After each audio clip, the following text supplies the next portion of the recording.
उनकी परवाह नहीं करें, तभी आप मातृ पितृ ऋण से चुकता हूं। माता पिता वृद्ध हो गए, आप सामर्थ्यवान हैं, माँ को कहिए माँ जी चलिए हम तीर्थ करा आते हैं। माता पिता को तीर्थ करा आइए, वृंदावन, अयोध्या, काशी, प्रयाग, हरिद्वार ऐसे तीर्थ करा दीजिए, चारों धाम करा दीजिए। माता पिता श्रवण कुमार ने अपने अंधे माता पिता को तीर्थ यात्रा करा दी। आज भी उसका नाम अमर है। जब भी कोई इतिहास पन्ना उल्टाएगा, जब भी समाज में कोई नाम लेगा तो श्रवण कुमार का नाम आगे आएगा। क्यों उसका नाम आगे आएगा? क्योंकि उन्होंने मातृ पितृ की पूजा की है, सेवा की है, श्रद्धा की है। इसलिए मैं तमाम युवाओं से निवेदन करूंगा, युवतियों से निवेदन करूंगा कि आप अपने माता पिता की सेवा करें। जहां भी भागवत कथा हो, राम कथा हो, शिव कथा हो, हनुमान कथा हो, तो आप अपने माता पिता, वृद्ध माता पिता हैं, आप उन्हें कहें माँ जी चलिए, बड़ी अलालपुर में शिव मंदिर के प्रांगण में भागवत कथा हो रही है, चलिए आप भी सुन लीजिए। माँ को भागवत कथा सुनाए। जहां कीर्तन हो रहा है वहां ले जाइए, भगवान का कीर्तन कराइए, तभी आप मातृ पितृ से मुक्त हो सकते हैं। माता पिता को समय पर भोजन दें, समय पर दवाई दें, समय पर कपड़ा दें कि माँ को क्या कम गया, पिताजी को क्या कम गया, इस पर जरा ध्यान दें। और जब माता पिता समाप्त हो जाए तो उनकी क्रिया करें। अच्छा ढंग से भोज करें या ना करें, लेकिन उनकी क्रिया अच्छा कर दें। ब्राह्मण आचार्य द्वारा उनकी क्रिया अच्छी होनी चाहिए, जिससे कि आपके माता पिता सदगति में चला जाए। अगर आपके पास सामर्थ्यवान है तो आप अपने घर पर भागवत कथा भी कराइए। संत को बुला करके अपने पिता के नाम, माता के नाम, अपने पूर्वजों के नाम भागवत कथा कराइए। द्वार पर भी 7 दिन का, 5 दिन का, जिससे कि आपके पितृ, आपके पूर्वज, आपके माता पिता तर जाए, अब सागर पार हो जाए, तभी आप मातृ पितृ ऋण चुकता कर सकते हैं। इसलिए माता पिता की सेवा करनी चाहिए, श्रद्धा करनी चाहिए। कितने आदमी माता पिता की सेवा करेंगे? जरा हाथ उठाइए।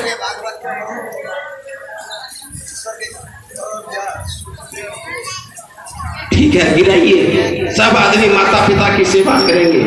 आज से संकल्प ले लें, माता पिता की सेवा करेंगे और माता पिता से मुक्त होंगे।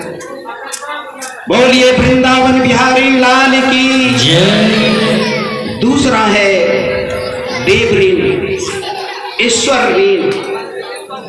जब हम माँ के गर्भ में उल्टा लटके हुए रहते हैं और हम भगवान से प्रार्थना करते हैं, प्रभु मुझे बाहर निकालिए, मैं आपका गुणगान करूंगा, आपका भजन करूंगा, आपका सुमरन करूंगा, लेकिन बाहर आते ही भूल जाते हैं और भगवान को भूल जाते हैं।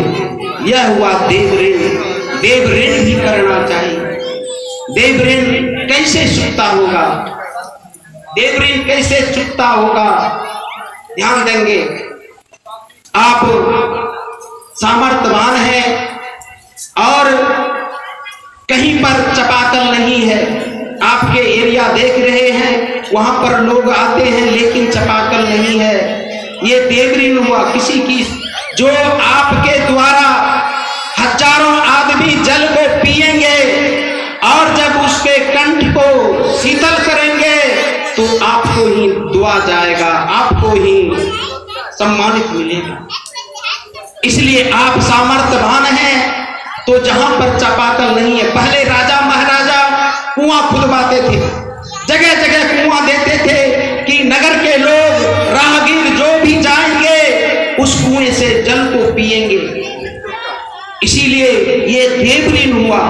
देव ऋण, उसमें अमीर गरीब चाहे जो भी जात के हों, आपके गलाए हुए चपाकल कितना लगता है?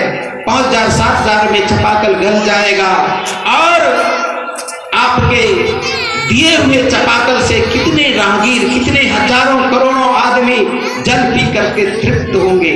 यही देव ऋण हो सकता है। उस राह से परमात्मा भी जाए और उस चपाकल से जल को पी ले, आपका ऋण हो जाएगा। इसलिए देव ऋण। दूसरा है, कोई गरीब कन्या है, निसहाय है, उनके पास पैसा नहीं है, विवाह लगा हुआ है, 1,000-2,000 के लिए उसका विवाह रुका हुआ है। आप उसमें खड़े होकर के उस कन्या का विवाह कर दीजिए। क्या जाता है? आप सामर्थ्यवान हैं, 1,000-2,000 लगेंगे, एक कन्या का विवाह हो जाएगा। ये हुआ देव ऋण। आप समर्थ हैं। कोई बीमार है, निसहाय है, उनके पास कोई पैसा नहीं है, आप सामर्थ्यवान हैं, 100-200 टका का उसका इलाज कर दीजिए, 500 टका लगेगा, इलाज कर दीजिए। ये देव ऋण हुआ। आप समाप्त देव ऋण हुआ। आपने अनायास ही किसी का इलाज कर भगवान के ये नाम से चला जाए। आप सामर्थ्यवान हैं तो आप वृक्ष लगाइए। वृक्ष को तो हर मनुष्य को, हर व्यक्ति को 1-2 पेड़ लगाना चाहिए। चाहे आपका जमीन हो या सरकारी जमीन हो, आप अपने नाम से 1 पेड़ जरूर लगवावें। पर्यावरण शुद्ध होगा, पर्यावरण शुद्ध होगा। और आज से आप संकल्प ले लें कि हम 1 पेड़ लगाएंगे, चाहे जो भी हो, आम हो, लीची हो, कटहल हो, चाहे अमरूद हो, चाहे शीशम हो, जो भी पेड़ 1 लगा दें। चाहे आपका जमीन हो तो लगाएं। अगर आपके पास जमीन उपलब्ध नहीं है तो आप सरकारी जमीन में ही लगा दें। अगर आपने पीपल, पाखर, बर का वृक्ष लगा दिया तो समझ लीजिए कि ये देव ऋण चुकता हो जाएगा। देव ऋण चुकता हो जाएगा।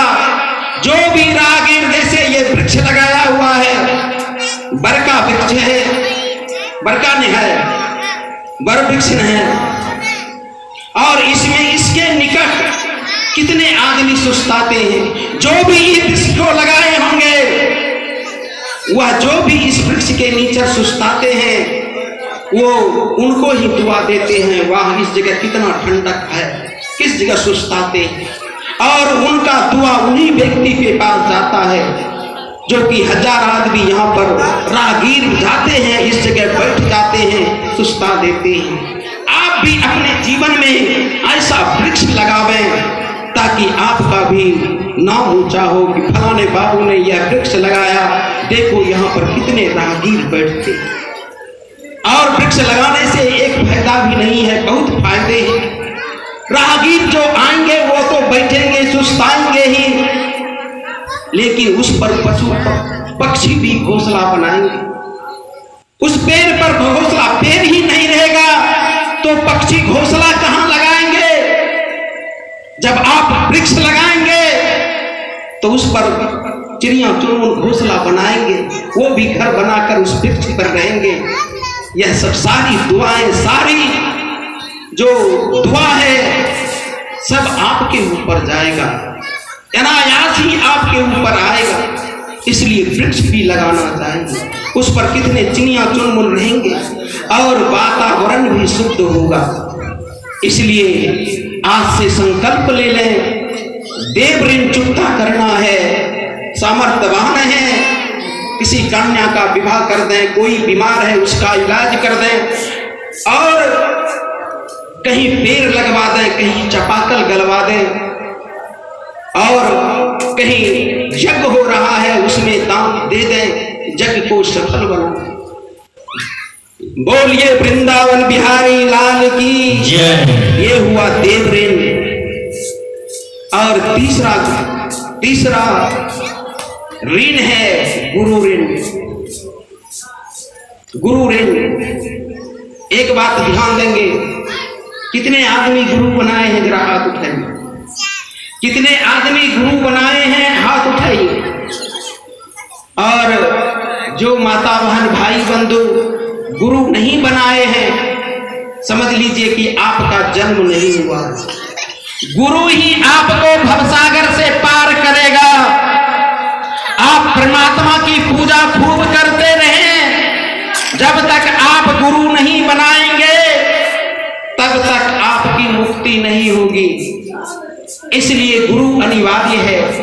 जो माता बहन अभी तक गुरु नहीं बनाए हैं, कोई भी अच्छा सा गुरु बना लें ताकि आपकी सदगति हो जाए। आपका उम्र 80-90 हो गया है, लेकिन आपका जन्म नहीं हुआ है। जब तक आप गुरु नहीं बनाएंगे तब तक आपको सदगति नहीं मिलेगी। इसलिए गुरु अनिवार्य है। गुरु चाहिए, और गुरु किसी को भी बनाइए। आप बना लीजिए अपने जीवन में, चाहे किसी पर विश्वास ना हो, किसी संत पर विश्वास ना हो, तो आप महादेव को ही गुरु बना लीजिए। लेकिन गुरु अनिवार्य है, गुरु चाहिए। अगर लौकिक गुरु बनाते हैं और अच्छी बात है, शिव गुरु तो है ही, लेकिन लौकिक गुरु जैसे महर्षि वही परमहंस जी महाराज हो और सब गुरु हो, जो गुरु का गुरुवाई करते हैं, उसे अपना गुरु बना दो और अपने जीवन को धन्य बना दो। जब जो आदमी गुरु बना लिए हैं, तो मेरा उनसे निवेदन है, गुरु की सेवा करें, गुरु के बताए हुए रास्ते पर चलें, गुरु के बताए हुए रास्ते पर चलें। गुरु ने जो मंत्र दिया है उसका जाप करें, नित्य जाप करें, तभी गुरु ऋण से मुक्त होंगे। या नहीं कि गुरु हम बना लिए, ना मंत्र पढ़ते हैं, ना उनकी सेवा करते हैं। परसों गुरु पूर्णिमा था, परसों गुरु पूर्णिमा था, और जिसके गुरु नहीं हैं वो गुजर गए हैं, उनके फोटो को भी माल्यार्पण करें, वह गुरु पूर्णिमा है। और गुरु ही ज्ञान देते हैं, गुरु ही ज्ञान देते हैं, इसलिए गुरु करना अनिवार्य है। और गुरु के बताए हुए रास्ते पर चलें। अगर गुरु जीवित है, उनकी सेवा श्रद्धा करें, उनके अच्छे आचरण का अनुसरण करें, उनके अच्छे ज्ञान का ग्रहण करें, तभी आप को गुरु ऋण से मुक्ति मिलेगा। गुरु के बताए रास्ते पर चलना, गुरु की सेवा करना, गुरु के अच्छे गुण को अपनाना।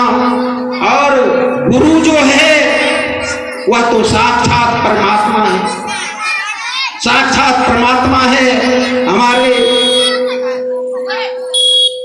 संत महात्मा बतलाते हैं, गुरु गोविंद दो खरे काके लागू पांव, बलिहारी गुरु आपने गोविंद दियो बताया। वह जो गोविंद है, गुरु ही आपको परमात्मा का दर्शन कराएगा। गुरु गोविंद दो खरे, परमात्मा भी खरे हैं, गुरु भी खरे हैं, लेकिन आपसे आप परमात्मा को पहचान नहीं पाएंगे। लेकिन जो आप